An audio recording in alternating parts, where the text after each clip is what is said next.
everybody. So today is a video that I decided to do. My last video, in that one I talked about MMIW, which is Missing and Murdered Indigenous Women, and I asked if you guys would like me to do a deep dive on that or like just a more in-depth video, because whenever I see, at least on YouTube, true crime people talking about cases that have to do with MMIW, I feel like a lot of people don't actually know what it is, and I figure it's probably the same with my channel, and so I asked you guys if you would like me to just do a deep dive into it. But after I filmed that video, I should say, I decided, like, why not? I should go ahead and do it anyway. And so that is what we're going to be doing. So all the links that I use for research will be down below, like always. Definitely go give them a look at. There's a lot more information that I just didn't include. But this is going to be like what it is, the importance of it, and some statistics, and all of that stuff. So if you've ever kind of wondered what it was, but you're not entirely sure, I hope that I can shed some more light on that. So, for the past 500 years, Native Americans have faced genocide, dislocation, and various forms of physical, mental, and social abuse. That's led to high rates of violence, assault, suicide, poverty, and abuse among Native people today. MMIW stands for Missing and Murdered Indigenous Women. It's a movement that advocates for the end of violence against Native women. It also seeks to draw attention to the high rates of disappearances and murders of Native people, particularly women and girls. So it exists because there is a large number of Native women that go missing and are murdered each year compared to women from any other group. When I first heard about it, it was mind-boggling to me. I think the first time I ever heard about MMIW was actually from Danielle Hallen, and she's done quite a few videos just on MMIW as well. And when she was reading the stats off to me, I couldn't believe it. So the stats for 2018, it was the only like updated version I could find. I could be wrong, but for my research, it was the most updated year I could find. So 4 out of 5 Native women have experienced violence. Native women are about twice as likely than white women to experience violence. Native women face murder rates 10 times higher than the national average. The murder rate for Native women is about 3 times more than that of white women. In 2023, Native American children comprised of 294 of the 28,845 children reported to NCMEC. In 2020, 5,295 reports of missing American Native and Alaska Native women and girls, according to the National Crime Information Center, is how many there were.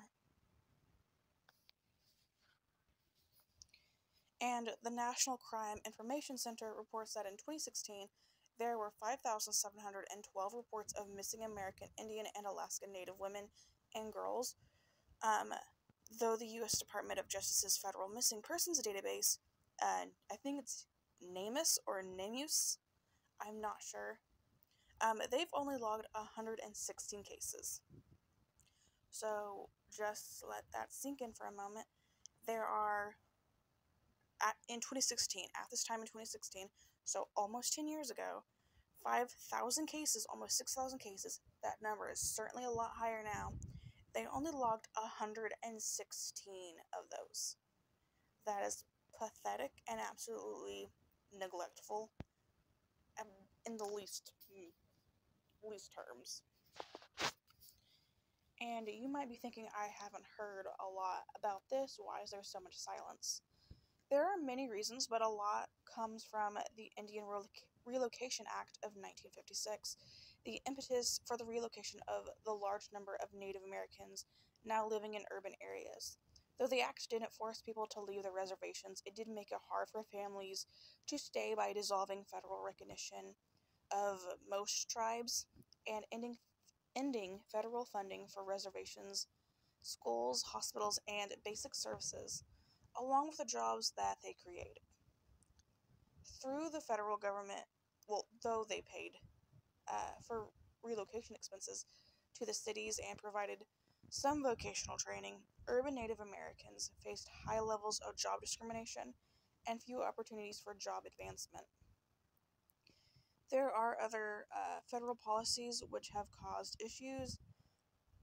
Only 22% of natives actually live on tribal lands or reservations, and many live a transient lifestyle between the tribal and state lands. This presents a variety of issues, such as reporting policies, jurisdictional complications, and communication and coordination problems between agencies, which I see that a lot in a lot of cases involving Native Americans.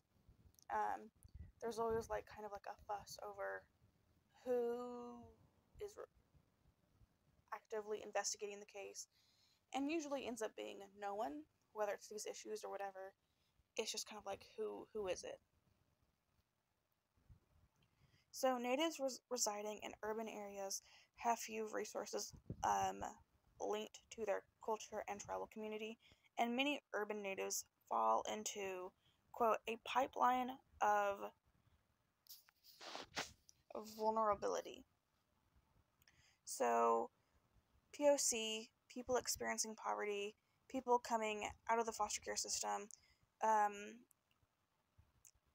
people just lacking resources or family, and more, basically. That's what is considered part of the pipeline of vulnerability. I'm sorry, I cannot say that word for the life of me. In Native women, their third leading cause of death is murder, which is actually crazy because Native people only make up 2% of the United States overall population.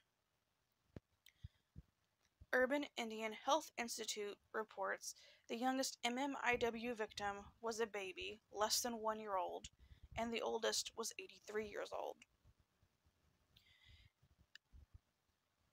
There are two important days for MMIW, February 14th and May 5th. February 14th is the MMIW National Day of Action and Awareness. On this day, activist groups organize women's memorial marches around the country to protest class disparity, racism, inequality, and violence against Native Americans. The largest march takes place in Vancouver, British Columbia.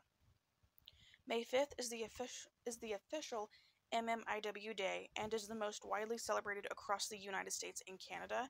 Every year, individuals wear red, attend marches, rallies, bike rides, fundraisers, and more to raise awareness for the MMIW cause and fight against the injustice that's happening to Native women and their families.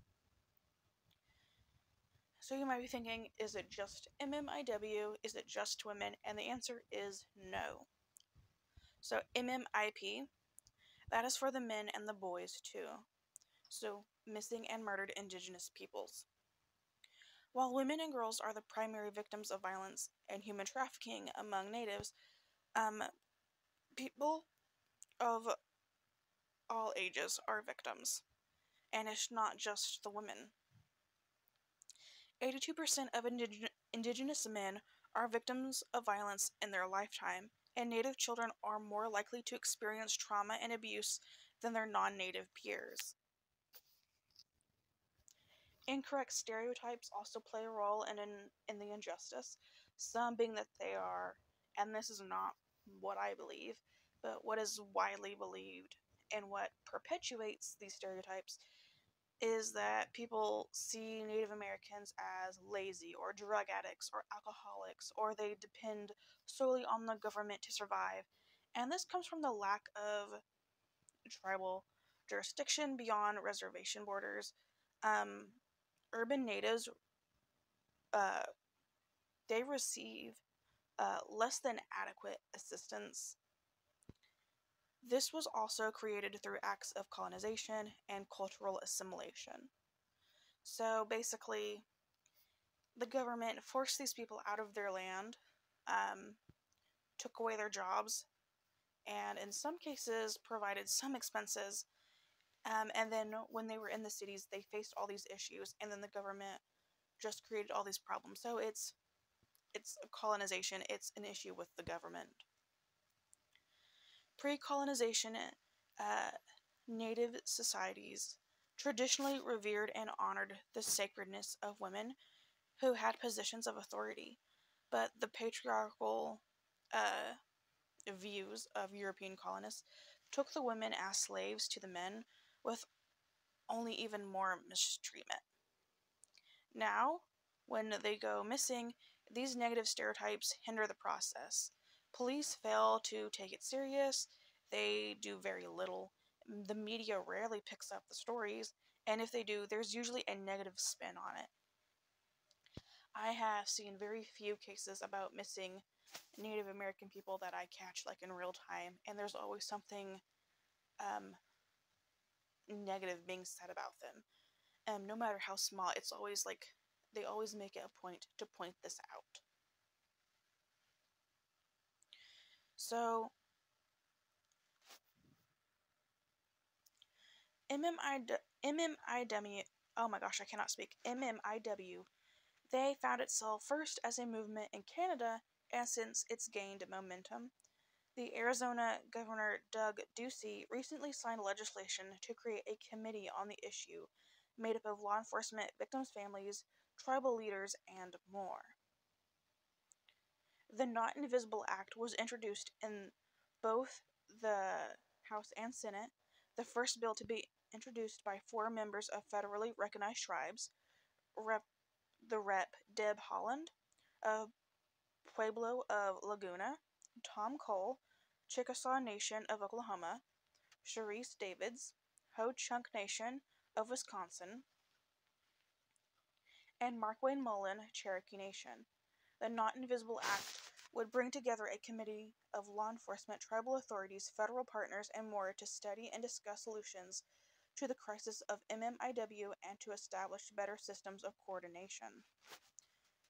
So, if you've seen MMIW, you've probably seen the red hand, and you're probably wondering how that plays a role. What does it mean? Well, the red hand over the mouth has become the symbol of a growing movement, the MMIW movement. It stands for all the missing sisters whose voices are not heard. It stands for the silence of the media and law enforcement, and all of that in the midst of the crisis. Just the silence is what it stands for. It stands for the oppression and subjugation of Native women who are now rising up to say no more stolen sisters. And you've probably heard that said as well, no more stolen sisters. You've probably seen the hashtag floating around. I feel like that's one of the things I've seen the most, and that is associated with that. So resources to learn how to help raise awareness and all of that is linked down below. I highly encourage you to go check it out. And here are just some of the very, very, very many cases that are out there about MMIW.